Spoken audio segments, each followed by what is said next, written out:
అమ్మమ్మ ఏంటి మరి పెళ్లి సంగతి ఏంటి? ఏమో అంటే మా అందరినీ లైఫ్లు సెటిల్ చేయడం చిచ్చి అయితే ఇప్పుడు నీ లైఫ్ కూడా చిచ్చేనా? చిచ్చేనా అది? చెప్పు. చిచ్చి పెడుతున్నా, నేను కూడా చిచ్చి పెడుతున్నా. ఏంది మన సంగతి? పెళ్ళా అది అంటే ఈ మధ్య సింగిల్స్ అంతా నీ మీమ్స్ కట్ చేసుకుంటున్నారు వాళ్ళు. ఏమని? How to avoid marriage topic అని నవ్వేసి అట్లా అవాయిడ్ చేసేస్తుంటాట. పెళ్ళి నీకు ఒక బుక్ రాస్తున్నావు అమ్మ, దాంట్లో తెలుస్తుంది డీటెయిల్. ఇదే చెప్పారు కదా సార్, ఏమని? 3 సార్లు చెప్పావు పెళ్ళి. అది చాలా పెద్ద టాపిక్, తర్వాత మాడదాం. అవును, ఇలా అవాయిడ్ చేయాలి అని చెప్పేసి నీ గురించి చేసుకొని. మీ డాడీ హ్యాపీగా ఉన్నాడా లేదు ఇప్పటికైనా? ఇంకా అట్లనే డాడీని బాధపడుతున్నావా? నేనా? తల్లిదండ్రులను బాధపెట్టి నువ్వేం సాధిద్దాం అనుకుంటున్నావు? అంటే అప్పుడు నీకు గిల్టీ ఫీలింగ్ ఉండేది కదా, తల్లిదండ్రులు ఎందుకు నేను ఇట్లా మా డాడీని బాధ పెడుతున్నా అని? అంటే మీ డాడీ నా దగ్గరికి వచ్చి ఏడ్చేటప్పుడు అనవసరంగా బాధ పెడుతున్నా, వెళ్ళి జాబ్. నేను సీరియస్గా అడుగుతున్నాను, నవ్వే టాపిక్ కాదు. అవుతున్నావు కానీ నువ్వు కాదు.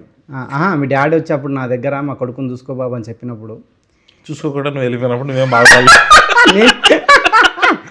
కరెక్టే, మా డాడీ బాధపడుతుండు. మీ డాడీ గవర్నమెంట్ టీచర్ కదా.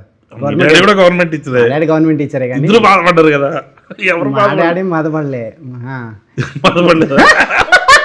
విశ్వనాథ్ గారు ప్లీజ్ మీరు ఇప్పుడు మాట్లాడాలి. మీ డాడీ గజెటెడ్ హెడ్ మాస్టర్ కదా, అంటే గ్రీన్ పెన్ మీ డాడీది ఉంది. Green pen. ఎంత బాధపడి ఉంటాడు మామ లోపల. ఎవరెవరో వచ్చి బ్లాక్ పెన్ వాడుతున్నారు. అది నీకు ప్రతిదీ నీకు కామెడీ. నాకే లేదు కామెడీ. నేను చెప్పేది ఏంది, ఎవరెవరు వచ్చి మీ డాడీ దగ్గర సంతకాలు చేయించుకుంటారు. సార్ నాకు సంతకం పెట్టున్నాను. గ్రీన్ కూడా చేయించుకోమా ఒకసారి? నేను కూడా చేయించుకున్నాను అంటుంది కాబట్టి. అంటే పాప ఎవరెవడో వచ్చి సంతకాలు పెట్టించుకుపోతుంటారా, నువ్వేంది ఇట్లా అయినా అంటే నేను డాడీ పెట్టు నీ సాటిస్ఫాక్షన్ కోసం అని పెట్టించుకున్నాను అంతే. హ్యాపీ. అంటే ఎప్పుడు కూడా కరెక్టే సినిమా వదిలేద్దాము మా డాడీ కోసం జాబ్ చేద్దాం అన్నది నీకు ఎప్పుడు రాలే? అంటే మీ డాడీ అంతా బాధపడుతున్నా మీ డాడీ నాకు వచ్చి మా నాన్న నిజంగా చెప్తున్నా కదా, మా నాన్న బాధపడలే, నువ్వు బాధ పెట్టేటోడివి. ఫోన్ చేసి ఏందంకులు వాడు పరిస్థితి, నువ్వు అలా చెప్పి ఆయన పాపం ఆయనే అంటుండు వీడు ఏదో రాంగ్ రూట్ లో ఉన్నాడేమో అని. ఒకరోజు నాకు కూర్చోబెట్టి అంకుల్ ఏం కాదులేండి మేము ఉన్నాం కదా చూసుకుంటాం చెప్పలేను. అదే మీ డాడీ నువ్వు అట్లా ఏం చెప్పలేదు కదా, నువ్వు వెళ్ళిపోయినవాడివి. మీ డాడీ రిటైర్డ్ అయ్యిండు, నేను ఇప్పుడన్నా హ్యాపీగా ఉండడా? అంటే లేదంటే మా కొడుకు డైరెక్టర్ అన్న ఫీలింగ్ ఉందా? ఇంకా బాధ పెడుతున్నావు మీ డాడీని? నేనా? కావాలని నేను బాధపెట్టట్లేదు కానీ ఏదో బాధపడి ఉంటారేమో. ఎప్పుడు ఎందుకు బాధపడతాడు? అనవసరంగా అనుదీప్ మాట్లాడి ఇండస్ట్రీ నుంచి దూరం చేద్దాం అనుకున్నానే అన్న బాధ అయితే ఉంది. నిజంగా ఉంది మామ. అప్పుడప్పుడు 2-3 సార్లు బాధపడ్డాడు నాకు. ఒకసారి చెప్పండి ఇట్లా, అరే అనవసరంగా రా నేను ఆపేసి ఉన్నామే, ఇప్పుడు సక్సెస్ అయినావు కదా ఆపకుండా ఉండాల్సిందని. ఆపడానికి రీజన్ ఎవరన్నా ఆలోచిస్తే మా నాన్న ఒకసారి మెసేజ్ పంపించాడు కదా, ఆ ముందు రోజు నువ్వు ఫోన్ చేసినట్టు 3 సార్లు ఫోన్ మెసేజ్ ఒకసారి చదవగలుగుతావు బయటికి. ఇప్పుడు లేదు కదా మెసేజ్, ఆ మెసేజ్ అందరికి చూపించాలని నీ తాపత్రయం. ఆ రోజే భయంతో డిలీట్ చేశాను నేను. కళ్యాణ్ వాళ్ళ డాడీ ఒక మెసేజ్ పంపిండు, బాబు ఈరోజుకి నీకు నీ బర్త్డే, దయచేసి ఇప్పటికైనా మారి నా బాధను అర్థం చేసుకొని జాబ్ చేసి పెళ్లి చేయి బాబు ఇట్లా అని చెప్పి చాలా హృదయ విదారకరంగా ఒక మెసేజ్ పంపిండు.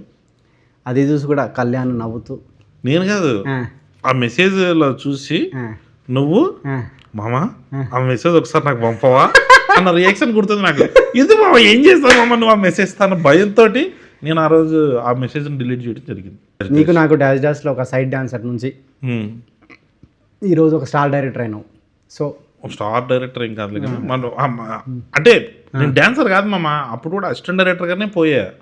నాకు డాన్సర్ అయినా నువ్వు మ్యాడ్ 2లో ప్రీ రిలీజ్లో చేసిన డ్యాన్స్, సక్సెస్ మీట్లో చేసిన డ్యాన్స్ ఇప్పటికీ నిన్ను ఆడియన్స్ హృదయ విదారకంగా మా నాన్న పంపించిన మెసేజ్ లాగా ఉందా?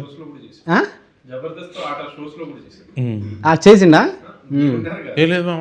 అది మిత్రమండలి సుమాటలో చేసింది కదా ఆ రోజే కదా ఫస్ట్. నువ్వే కదా మామ ఆ రోజు కూడా చెప్పారు ఇట్లా నీకు నాకు. ఆ రోజు ఎవ్వరు ఎక్కువ విన్నట్టు లేరు, బట్ ఈ రోజు మాత్రం డెఫినెట్ దీని మీద కాన్సన్ట్రేట్ చేసి పంకి ప్రమోషన్ పక్కన పెట్టి చెప్పమ్మా.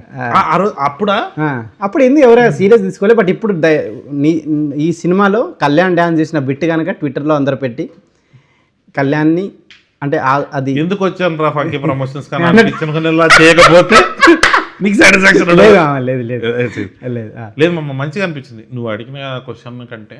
అప్పుడు గుర్తొచ్చింది, నీకు నాకు డైరెక్ట్ చేసేటప్పుడు అయితే అసలు హోప్ లేకుండే, బట్ ఎప్పుడో ఒక ఐడియా నమ్మాలంటారు కదా, ఆ టైంలో ఎందుకో ఈ డైరెక్టర్ అవుతాడని నిన్ను చూసి అనిపించింది. అప్పుడు నీతో పాటు ట్రావెల్ అవుతూ నువ్వు అవ్వడం, తర్వాత మేము అవ్వడం, ఇదంతా బాగుంది. ఇప్పుడు మన బ్యాచ్లో కొంతమంది అవుతున్నారు, నెక్స్ట్ బ్యాచ్ వీళ్ళందరూ తొందరలో డైరెక్టర్లు అయిపోయి వాళ్ళకు కూడా పెళ్ళిళ్ళు అయ్యి వాళ్ళ లైఫ్లో కూడా నువ్వు చిచ్చు పెట్టి ఫ్రెండ్స్ డైరెక్టర్లు అయ్యి వాళ్ళ లైఫ్ బాగుండేది చిచ్చు అనుకుంటే ఎస్ నేను పెట్టేది ఓకేనా. ఓకే, ఫ్రెండ్స్ హ్యాపీగా ఉండడం చిచ్చు అయితే నేను పెట్టేది చిచ్చే. చిచ్చే. వాళ్ళు సక్సెస్ అవ్వాలని వాళ్ళు సక్సెస్ అవ్వాలని కోరుకోవడం నేను చిచ్చే అయితే చిచ్చే. చిచ్చే ఏంది ఈ లాస్ట్ చిచ్ అనేది కొంచెం రీసౌండ్ లో రావాలి. చిచ్చే చిచ్చే చిచ్చే చిచ్చే అది కొంచెం అట్లా చేయండి. సరే మామ, నేను ఈ ఫంకీ ప్రమోషన్స్ బాగా జరగాలి. చిచ్చే అయితే ఇది కూడా చిచ్చే.